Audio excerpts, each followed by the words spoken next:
할렐루야. 싱그러운 5월입니다. 오늘 날씨가 좀 약간 화창하진 않지만 그래도 모든 실록들이 아주 자신의 색깔을 뽐내는 그런 절기입니다. 만물이 이런 활기찬 생명력으로 충만한 계절에 여러분들의 삶에도 여러분들의 가정에도 이런 하나님의 은혜가 넘치시기를 간절히 바랍니다. 우리 옆에 계신 분들 한번 인사를 나누실 때 이렇게 인사하십시오. 생명력이 넘치는 활기찬 인생 되시기 바랍니다. 이렇게 인사하십시오. 네, 생명력이 넘치는 활기찬 인생이 되시기 바랍니다. 네, 여러분들의 삶이 날마다 하나님이시는 생명력으로 넘쳐나는 활기찬 인생들이 되시기를 축복합니다. 네, 날씨는 충충해도 아주 활기차졌습니다. 네, 날마다 이런 삶이 여러분들의 삶에 또 여러분들의 가정에 있게 되시기를 바라고, 오늘도 예배하는 중에 하나님의 은혜를 누리시기를 바랍니다. 오늘은 특별히 어버이 주일입니다. 교회에서 이렇게 카네이션을 여러분들에게 달아드렸는데 우리 찬양대만 달아드릴 시간이 없어가지고 미리 좀 드릴 거 그랬어요. 찬양대만 못 달아 좀 마음이 걸리긴 하지만 제가 사랑의 꽃을 선물해 드릴 테니까 달하신 마음에 다시기를 바랍니다. 오늘 어버이 주일, 참 이 어버이 주일을 보낼 때만 꼭 부모님을 생각하는 건 아닙니다. 물론 그런데 사실은 어버이날이나 어버이 주일에는 좀 더 특별하게 부모님을 생각하게 됩니다. 그래서 다른 때도 늘 생각하며 살지만 이때만큼은 더 특별하게 생각을 하고 더 또 부모님에 대한 사랑을 또 마음속에 좀 느끼고 또 더 부모님을 사랑하고 효도해야 되겠다, 부모님께 이런 마음을 다짐하는 것이 바로 이 어버이날이고 어버이 주일이기 때문에 우리에겐 참 의미 있는 그런 주일입니다. 빌 게이츠의 얘기처럼 오늘 이 현대 사회는 정말 생각의 속도만큼이나 빠른 그런 시대입니다. 스피드가 생명의 시대처럼 이렇게 오늘 이 시대가 비춰지고 있는데, 아무리 모든 게 빠르게 변한다 할지라도 또 모든 관계가 다 바뀐다 할지라도 변하지 않는 게 있습니다. 그것은 바로 부모와 자녀의 그 관계입니다. 과학이 발달하면 이제 부모 없이도 자녀들이 이게 이제 생명이 배아되고 이런 일들이 일어날 수도 있겠지만 대부분의 사람들은 부모님을 통해서 이 땅에 태어나게 돼요. 그리고 또 아무리 과학이 발달한다 할지라도 결국은 생명을 주는 사람이 있어야지만 그것이 가능해집니다. 그렇기 때문에 이 부모님은 우리의 생명의 원천이란 말할 수 있고, 또 하나님께서 우리 부모님을 통해서 나를 이 땅에 보내주신 것을 생각하면서 우리는 늘 그 부모님의 은혜를 한시도 잊지 말아야 됩니다. 돌아가신 다음에 후회하지 마시고 살아계실 때 최선을 다하십시오. 부모님은 뭘 요청하진 않으십니다. 그러나 자녀들이 부모님을 위해서 최선을 다하면 부모님은 그것 때문에 아주 흐뭇해하시고 기뻐하십니다. 바라는 것은 아니지만 그러는 것은 아니다. 이게 부모님의 마음인 거예요. 바라는 것은 아니지만 그러는 건 아니다. 여러분 항상 기억하셔야 됩니다. 이 부모님을 대할 때는요, 정말 바라는 것은 아니에요. 그러나 그러는 건 아니에요. 근데 우리는 부모님이 바라지 않는다고 생각해서 꼭 그럽니다. 안 찾아뵙고 또 때로는 소홀히 하고 서운하게 만들어드리고. 근데 여러분, 부모님의 마음은 정말 바라는 건 아닙니다. 그러나 그러는 건 아닌 거예요. 자녀 입장에서는 그러면 안 되는 거예요. 부모님은 안 바라셔도 자녀들은 최선을 다해야 되는 게 이게 부모님을 향한 효도입니다. 그러니까 부모님은 안 바라셔도 자녀들은 최선을 다하십시오. 부모님은 오지 말라고 그래도 자녀들은 가셔야 됩니다. 오지 말라는 건 부모님 인사예요. 니들 바쁜데 오지 마. 그래도 자녀는 그러는 건 아니에요.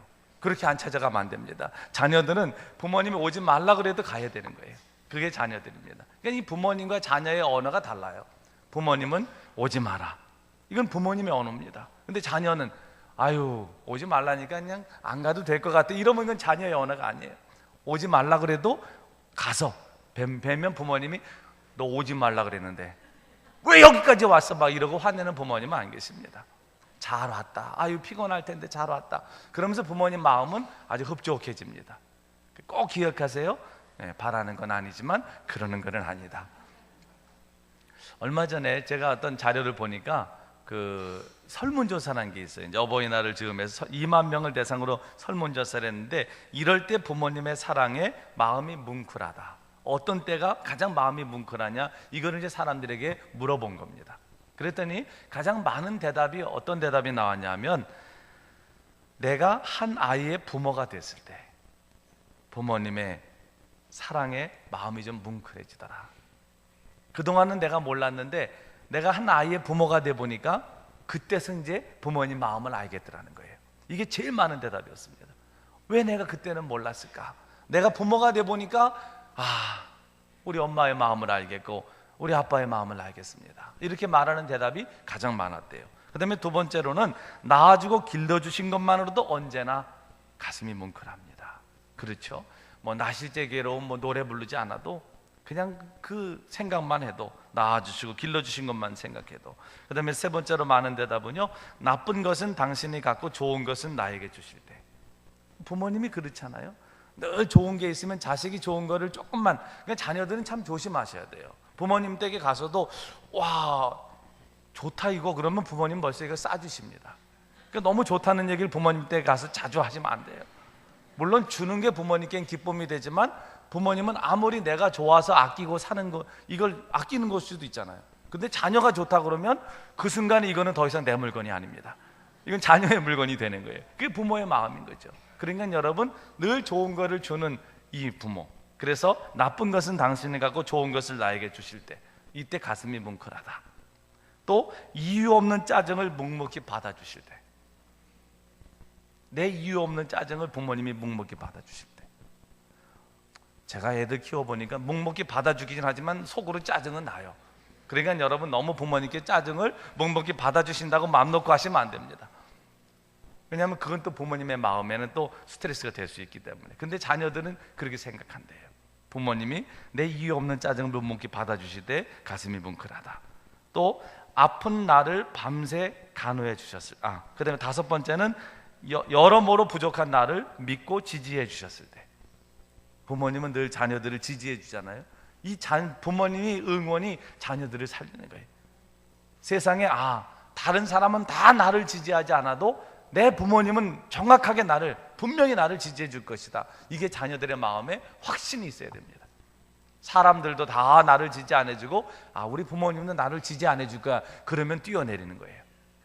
근데 그 마지막 순간에 내가 이렇게 뛰어내렸을 때 우리 부모님을 어떡하나, 이 생각이 나면 그거 못합니다, 여러분. 아무리 절망스러워도.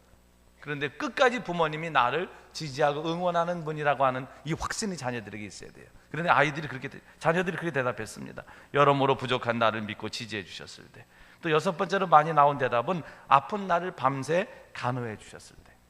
아픈 나를 밤새 간호해 주셨을 때. 지난 어버이날에도 우리 교우 중에 한 분이 제게 카톡을 보내셨어요. 본인이 이제 부모님이 다 돌아가셨는데 부모님을 생각하면서 쓴 글입니다. 얼마나 가슴이 뭉클했는지 몰라요. 그런데 거기도 보면 가장 어버이날에 엄마가 가장 많이 생각이 나는 게 뭐냐면, 본인이 아팠을 때 간호해 주던 게 그렇게 생각이 난대요. 본인이 아팠을 때 밤새도록 자기를 간호해 주셨던 그 어머니의 모습이 그립다는 거예요. 그러나 지금은 그리워도 다 이제 돌아가신 다음이니 어떡해요. 저도 마음이 참 뭉클하고 그렇더라고요. 그런데 많은 사람들이 그렇게 아픈 나를 밤새 간호해 주셨을 때. 그 다음에 일곱 번째는 힘들어하는 나를 위로해 주셨을 때. 힘들어하는 나를 위로해 주셨을 때. 그때 나는 부모님의 사랑 때문에 가슴이 뭉클하다. 여러분들은 언제 가장 뭉클하십니까? 언제 여러분들은 부모님의 사랑에 가슴이 뭉클해지시는 적이 언제입니까? 아마 여기 답변 외에도 여러분들 나름대로 가슴이 뭉클한 어떤 순간들이 있었을 거예요. 부모님은 그런 분들입니다. 가슴을 뭉클하게 하는 분. 근데 독일 속담에 그런 속담이 있어요. 한 부모는 10자녀를 길러도 10자녀는 한 부모를 모시기 어렵다. 참 제가 이 속담을 보면서 진리다 이렇게 생각을 하면서도 마음이 아프더라고요. 한 부모는 10자녀를 길러도 10자녀는 한 부모를 모시기 어렵다는 거예요. 생각해 보면 여러분, 한 부모는 10자녀를 키웁니다. 저는 자녀를 제가 이제 애들이 많이 커서 지금까지 쭉 아이들을 키우면서 제가 느낀 게 있어요. 저희도 5남매거든요. 5남매인데 우리 부모님이 5남매를 키우면서 이 부모님의 사랑은 어떨까? 각자를 향한 사랑은 어떨까? 이런 생각이 있었어요. 저는 장남이니까 그래도 많은 사랑을 받고 있기는 했는데, 뭐 저희 누나도 또 누나대로 사랑을 받고, 또 제 밑에 동생들을 보면 동생들도 또 다 나름 부모님의 사랑을 받고 있어요. 그런데 부모님이 자녀를 향한 이런 사랑은 어떤 사랑일까? 이게 전체 부모님이 가지고 있는 사랑의 에너지를 100으로 쳤을 때 n분의 1로 똑같이 나눠지는 그런 n분의 1로 100을 나누는 걸까? 아니면 또 누구는 조금 더 사랑하고 누구는 좀 덜 사랑하고 이런 걸까? 여러분들 중에 혹시 부모님이 나만 미워해 이런 자녀들도 있지 않습니까? 부모님은 나만 싫어해, 우리 형만 좋아해, 아니면 우리 누나만 좋아해, 아니면 내 동생만 좋아해. 나는 우리 집에서 부모님께도 사랑받지 못하는 사람이야. 혹시라도 여러분들 이런 마음이 있으시다면 자녀를 키워보면 그 마음이 달라져요. 이미 자녀를 키우고 있는 분들은 제 말에 동의하실 겁니다. 저희가 3남매잖아요. 우리 아이들이 3명을 키우는데 여러분, 3명을 키워도요 꼭 무남 동녀나 아니면 또 아니면 아들만, 외동 아들만 있는 집의 자녀들만 부모님의 100% 사랑을 받는 게 아닙니다. 우리가 아이들이 셋 있음에도 불구하고 저나 제 아내나 아이들을 향한 사랑은 큰 아이에게도 100이 갑니다. 둘째 아이에게도 100이 가요. 셋째한테도 100이 갑니다. 그러니까 애들 하나하나에 사실 생각해 보니까 부모의 전체 사랑이 다 가는 거예요. 누구 하나 덜 가는 아이들이 없더라고요. 제가 어제 저희 아내하고 그런 얘기를 하면서 그래, 그런 게 부모님의 사랑인 것 같아. 아이들에게 다 똑같은 사랑이 가는 거예요. 아이들의 크는 모습도 다르고 아이들의 행동하는 것도 다르고 생각하는 것도 다릅니다. 자녀들이라도 똑같은 어머니의 뱃속에서 나왔어도 뭐 이렇게 다른지 몰라. 같은 것도 있지만 다른 것도 너무 많아요. 그럼에도 불구하고 그 자녀들을 향한 부모님의 사랑은 전체가 가는 겁니다. 그 아이에게. 그러니까 혹시 여러분들 중에 나는 평생 부모님의 사랑을 못 받고 자랐어 이러면서 지금도 부모님에 대해서 별로 유쾌하지 않은 마음이 있으신 분들은요, 그거 오해십니다. 그건 진짜 오해예요. 부모님은 물론 또 어떤 분들은 편애하는 분도 있을 수도 있죠. 다 그런 건 아니겠지만 그러나 대부분은 그렇지 않으세요. 자녀들을 향한 부모의 사랑은 그냥 100의 그 사랑입니다. 전체를 다 주는 사랑, 그게 바로 부모님의 사랑이라고 말할 수 있습니다. 그렇기 때문에 부모님은 10아들을 키울 수 있는 거예요. 그러나 자녀들은 10자녀가 한 부모를 모시는 것도 어렵습니다.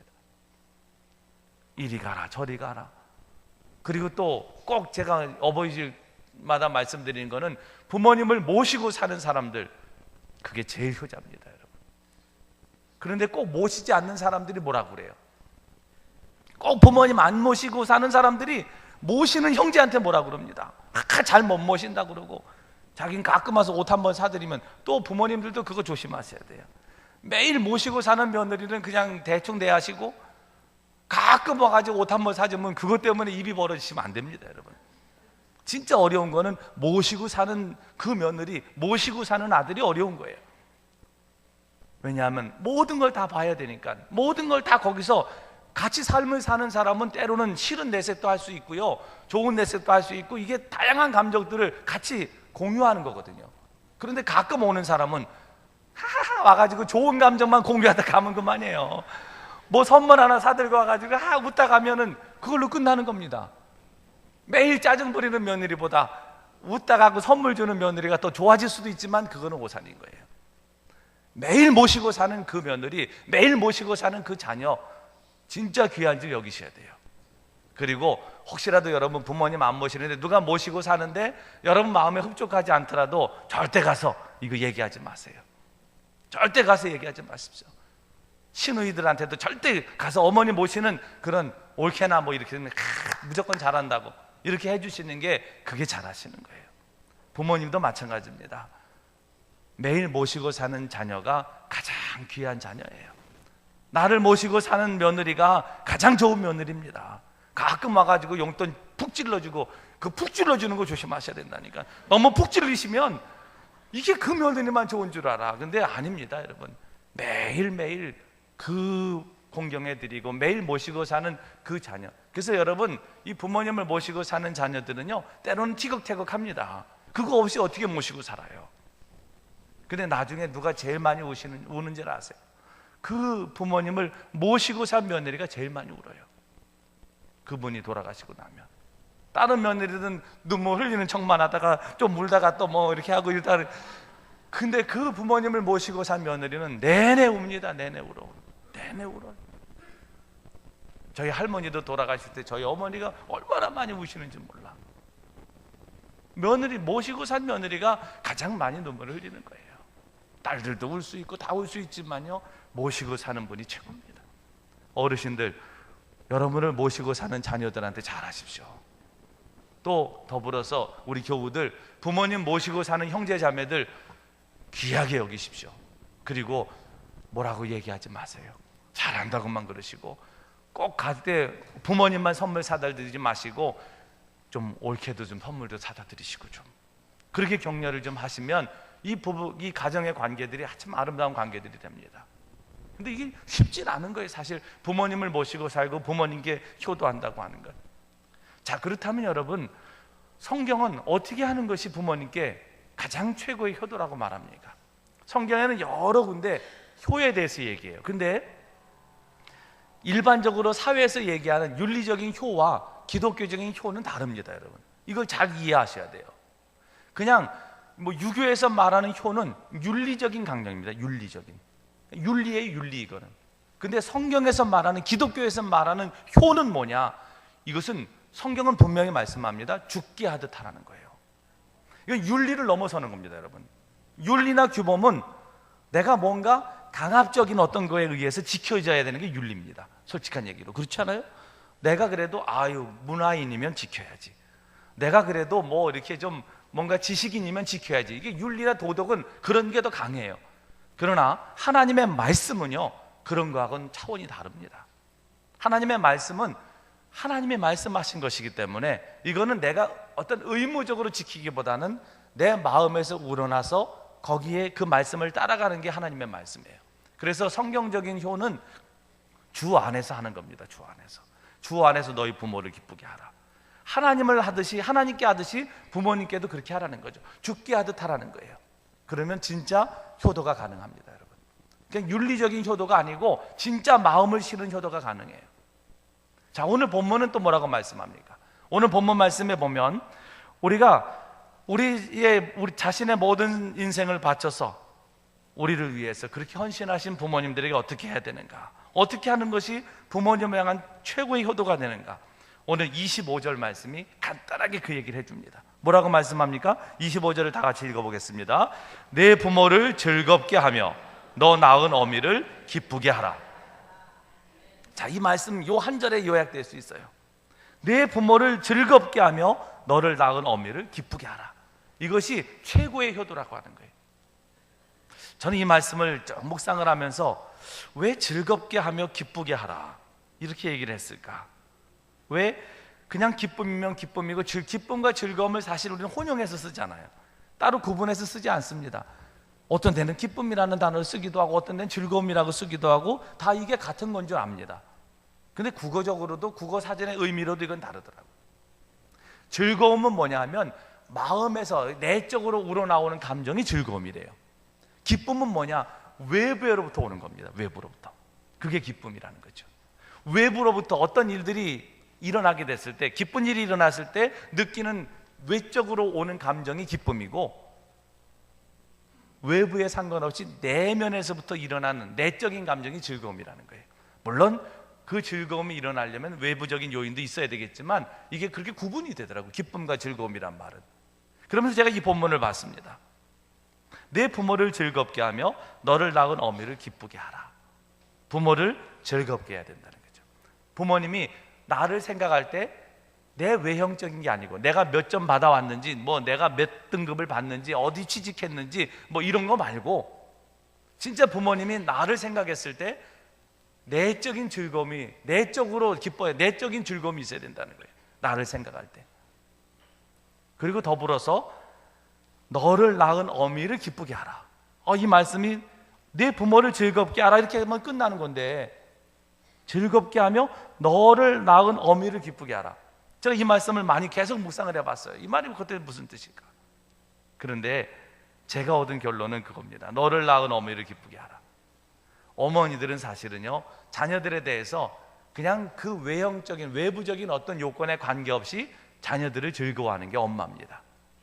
아버지는 사실 죄송하지만 아버지는 외부적인 환경에 영향을 많이 받는 존재예요. 나가서 사회활동을 많이 하고 그러다 보니까 아버지가 사실 기쁨을 얻는 거는 외적인 데서 얻는 게 많습니다. 솔직한 얘기로.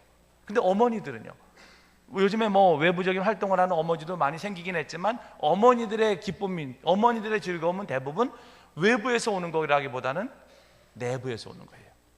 그렇지 않습니까? 집에서 가사노동을 하면서도 가족들이 올 시간에 맞춰서 식사 준비를 하면서 뭐 외부적인 즐거움이 뭐 있어요?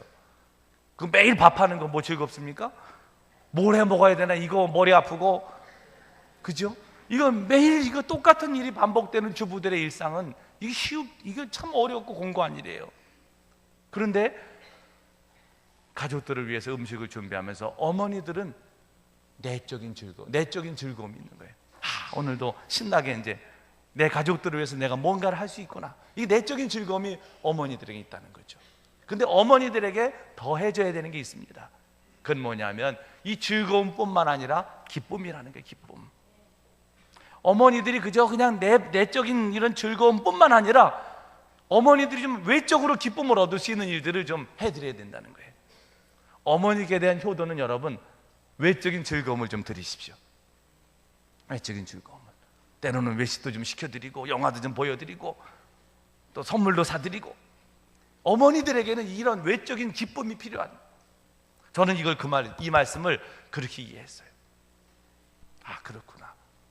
성경은 그것까지도 민감하게 말씀하셨구나. 물론 뭐 원어나 이런 거를 다 찾아본 건 아니지만요, 이 말씀만 제가 놓고 묵상하면서 제게 주신 마음이에요. 여러분, 부모님을 위해서 우리가 할 수 있는 가장 최고의 효도가 있다면 그것은 부모님을 즐겁게 해드리고 기쁘게 해드리는 겁니다. 자, 그렇다면 어떻게 부모님을 즐겁게 하고 기쁘게 해드릴 수 있을까요? 부모님이 어떻게 하면 내적인 즐거움을 얻고 어떻게 하면 외적인 기쁨을 얻게 해드릴 수 있을까? 먼저 할 일이 있어요. 그건 뭐냐면 우리 자녀들이 착하고 의로운 자녀가 되는 겁니다. 착하고 의로운 자녀가 되는 것. 오늘 24절 상반절에 보시면 의인의 아비는 크게 즐거울 것이요, 이렇게 말씀했습니다. 자녀들이 착하고 의로운 삶을 살면 그 부모님의 마음은 참 기쁩니다. 그러나 반대로 자녀들이 못되고 악한 삶을 살게 되면 그거는 부모님의 근심거리가 되고 눈물거리가 되는 거예요. 몇 주 전에 제 친구 목사님의 아버님이 목사님이셨는데 돌아가셨어요. 그래서 그 목사님 장례에 갔습니다. 그 목사님은 아주 우리 감리교회에서도 참 존경받는 그런 분이세요. 많은 사람들에게 참, 만약에 천주교처럼 우리 개신교회도 성자가 있다면 그분은 정말 그 정도 반열에 가깝게 올라갈 수 있는 그런 분이십니다. 그렇게 목회를 하신 분이에요. 그런데 그 아들이 이제 저하고 감리교 신학대학의 동기고 친구인데, 이 친구는 저는 학교 다닐 때는 그렇게 그 친구하고 가깝게 지내진 않았기 때문에 그 정도까지인 줄 몰랐어요. 이제 동기니까 지금은 목회를 열심히 합니다. 뒤늦게 이제 그 개척교회를 시작해가지고 아주 열심히 하고 지금 자립을 서울에서 지금 자립을 했어요. 아주 열심히 합니다. 그런데 이 친구가 학교 다닐 때, 그때는 이 큰 교회 목사님, 아버지가 큰 교회 목사님이시고 그렇게 그 지역에서도 덕망이 있는 목사님인데, 이 아들은요, 속된 말로 미안한 얘기지만 왜 그 뭐 개차반이라고 그러나요? 아주 개망난이었던 거예요. 정말 개망난이었던 겁니다. 그 친구한테 미안하지만 이걸 안 보겠죠? 정말 자기가 고백을 하는 게, 자기가 아버지가 돌아가시고 난 다음에 아들은 이 혼자입니다. 누나들이 있고 동생은 있지만 아들은 이 아들 하나예요. 근데 이 아들이 얼마나 망나니 짓을 많이 하는지, 그냥 저희 그 동기들 친구들이 이제 그 친했던 아이들이 그 학생 때 이제 학교 다닐 때 학부 시절에 그 집에 놀러 갔대요, 어느 날. 그래 놀러 갔는데 집에 들어가면서 그 동네 과일 가게에서 그냥 주인한테 얘기도 안 하고, 친구들이 몇 명이 가니까 같이 가면서 그냥 과일 박스를 싹 하나 집어 들더래요. 귤 박스를 하나 집어 들더니 그냥 가니까 주인이 막 쫓아 나오면서 아니 학생 돈 내고 가야지 그랬더니, 우리 아버지가 여기 교회 목사인데 교회 가서 받으라고. 그리고 집까지 그냥 들고 가더라는 거예요. 그러니까 뭐 주인은 막 그냥 계속 오면서 막 돈 달라고 그러는데 집에까지 그냥 따라와서 결국은 그 할머니한테 돈을 받아서 갔다는 거죠. 그거 보면서도 저희 친구들도 놀랬다는 거예요. 얘가 도대체 정신이 있나. 그리고 그 집은 그 친구가 휴가만 나온 비상이었대요. 휴가 나오면 온갖 집에 금전은 다 가지고 나가니까, 놀러 나가려고 다 뒤져가지고 돈이면 돈, 뭐 폐물이면 폐물. 그 다음부터는 이 아들이 휴가 나온다 그러면 그 집에는 완전히 비상이 걸린답니다. 그래서 모든 걸 다 잠을 다 잠궈 놓는다는 거예요. 다 잠궈 놓고 아무것도 손 못 대게. 그랬더니 이 아들이 못할 줄 알았는데 아버지 교회로 가서 담임 목사실 해가지고 그 서랍을 전부 뒤져가지고 그때 그 전자계산기가 막 새로 나올 때래요. 그걸 누가 교인이 선물 주게 있었나 봐요. 그랬더니 그걸 들고 나가서 이제 아이들한테 가서 야 놀러 가자고 그걸 들고 왔더라는 거예요. 그리고 그거를 가서 뭐 잔뜩 이제 퍼 마시고 난 다음에 이제 주인한테 돈하고 모자라는 걸 이 계산기를 주면서 이거 우리 아버지가 선물 받은 걸 테니까 좋은 걸 테니까 이거 받아두라고 그걸로 까자는 거죠, 이게 돈을. 그러면서 이렇게 못낸 이런 삶을 살았다는 거예요. 저는 그런 줄 몰랐어요, 진짜. 그런데 이번에 아버님이 돌아가시고 난 다음에 친구들이 모여서 그런 얘기하고 그 친구가 그걸 후회하는 거예요. 그걸 후회하는 거예요. 자기가 그렇게 못된 아들이었다는 거죠. 근데 이미 아버지는 돌아가셨어요. 지금은 정신을 차렸지만 그 아버지는 이미 돌아가셨어요. 근데 자기가 그렇게 못되게 살았다는 거예요. 근데 여러분, 그동안 그 아버지가 겪었을 그런 마음의 아픔이 얼마나 컸겠어요. 착하고 이로운 자녀였다면 자랑이 되고 기쁨이 되고 보람이 됐겠지만, 물론 그 아버지는 끝까지 그 아들에 대해서 한 번도 아주 심하게 야단을 치진 않으셨대요. 그러니까 이 아들은 그게 더 미안한 거예요. 더 미안한 겁니다. 아버지가 그때 뭐 자기를 막 그렇게 더 그랬으면 그래도 좀 지금 마음이 좀 그래도 나을 텐데, 아버지가 자기를 호되게 그렇게 한 적도 없다는 거죠. 근데 그 아들은 늘 그 아버지의 근심이었어요. 여러분, 그런 얘기가 있어요. 뭐 목회자 자녀들이나 교사들이나 이런 자녀들은 도 아닌 뭐라고, 정말 도 아닌 뭐 있는 자녀들이 많아요. 저희 고등학교 동창 하나도 목사님 아들인데 왜 그런 애들이 이렇게 많은지 몰라. 하여튼 우리 학교에 제일 깡패가 그 목사님 아들이었어요. 얼마나 그 힘이 들었겠습니까? 그러니까 여러분, 우리가 부모님을 위해 살 수 있는 가장 좋은, 부모님을 즐겁고 기쁘게 해드릴 수 있는 길은요, 착하고 의롭게 사는 거예요. 착하고 의롭게 사는 거. 여러분, 오늘날 많은 부모님들은 가치를 어디다 둡니까? 착하고 의로운 것보다는 공부 잘하는 거에 둡니다. 제가 목회하면서 보니까요, 공부 잘해가지고 그 아들한테 온 삶을 건 부모들 나중엔 반드시 눈물을 흘리더라고요. 꼭 그런 건 아니지만요, 많은 사람들이 눈물 흘리는 걸 전 봤어요. 공부가 최고다, 공부 잘해야 된다, 공부 열심히 해야 된다, 공부 잘하는 걸 가장 큰 자랑으로 여겼던 부모님들, 끝까지 그게 자랑이 되면 얼마나 좋겠습니까? 그래 나중에는 그게 부모의 눈물이 돼요. 내가 이 자식을 이렇게 키운 게 아닌데, 그 뒷바라지를 열심히 해가지고 그 키워놨더니 나중에는 부모는 몰라요. 착하고 의롭게 자라질 않았습니다. 하나님도 몰라요. 자기만 알아. 그럼 나중에는 그 자녀가 잘 돼도 그건 부모님에게 기쁨이 되질 않아요. 꼭 기억하십시오. 자녀들을 키울 때 부모님들은 내 자녀가 정말 착하고 의롭게 자라는지를 보셔야 됩니다. 성적표를 들여다보는 열심만큼이나 그 꼼꼼한 만큼이나 자녀들의 삶이 착하고 의로운지를 보셔야 돼요. 그리고 더불어서 자녀들도 그런 삶을 늘 추구하고 기도해야 됩니다. 그럴 때 부모님에게 그것이 기쁨이 되고 즐거움이 될 수 있습니다. 좀 못됐어도 성적만 좋으면 된다, 좀 못됐어도 취직만 잘하면 된다, 아닙니다 여러분. 그건 다른 가치예요. 그러면 그야말로 진짜 다음 세대가 아닌 다른 세대들이 일어나게 돼요. 다른 세대는 하나님을 모르는 세대입니다. 무서운 세대입니다.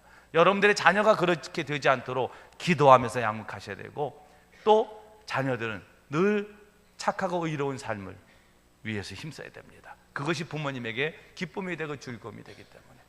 또 하나 힘써야 될 게 있어요. 지혜로운 자녀가 되는 거예요. 오늘 24절 하반절 말씀에 보면 지혜로운 자식을 낳은 자는 그로 말미암아 즐거울 것이다 그랬어요. 이렇게 지혜로운 자녀가 되는 것이 필요합니다. 어떤 마을에 아주 지혜로운 아버지가 있었습니다. 이 아버지는 뭐 그렇게 아주 부자는 아니었지만 그래도 삼형제를 데리고 이렇게 잘 살고 있었어요. 근데 어느 날 이 아버지가 이제 나이가 많이 들어서 세상을 떠나게 됐습니다.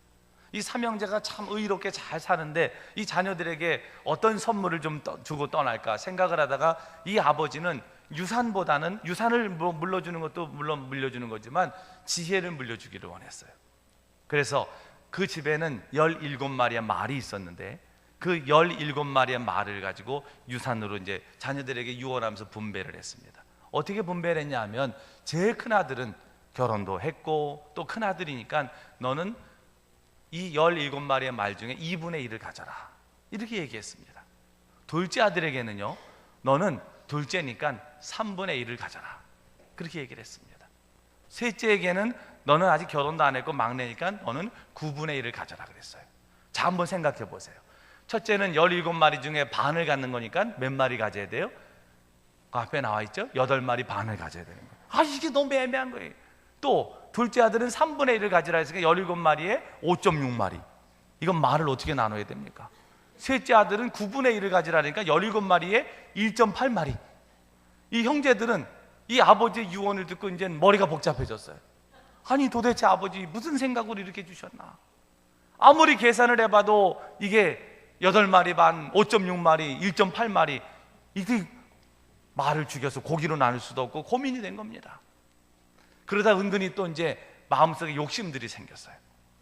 기왕이면 내가 조금 더 가져서, 큰아들은 8마리 반이니까 내가 그냥 9마리 가지면 어떨까, 이런 마음을 가졌어요.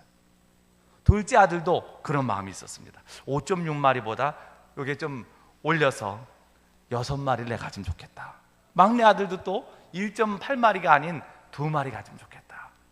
은근히 그런 마음을 가지면서 이제 그 마음이 들기 시작하니까 서로 이제 보는 눈빛도 달라집니다.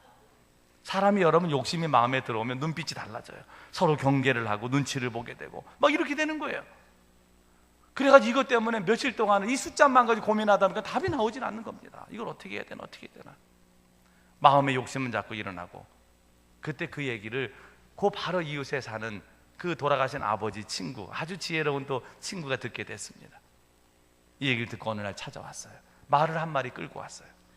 자신이 키우는 말을 한 마리 끌고 와서, 여보게들, 자네 부친과 내가 절친한 그런 친구였고 자네 아버지의 지혜로움을 내가 아는데 이 말 한 마리를 내가 너희들한테 선물로 줄 테니까 고민하지 말고 이 말 한 마리를 가지고 18마리를 가지고 나눠봐라 그랬어요. 18마리 말이 됐습니다. 쉽게 나눠집니다, 여러분. 자, 18마리. 첫째 아들은요 8마리 반에서 이제 18마리가 되니까 몇 마리가 돼요? 9마리 가지면 됩니다. 9마리. 그 다음에 둘째 아들은요 18마리에서 3분의 1이니까 6마리 가지면 돼요.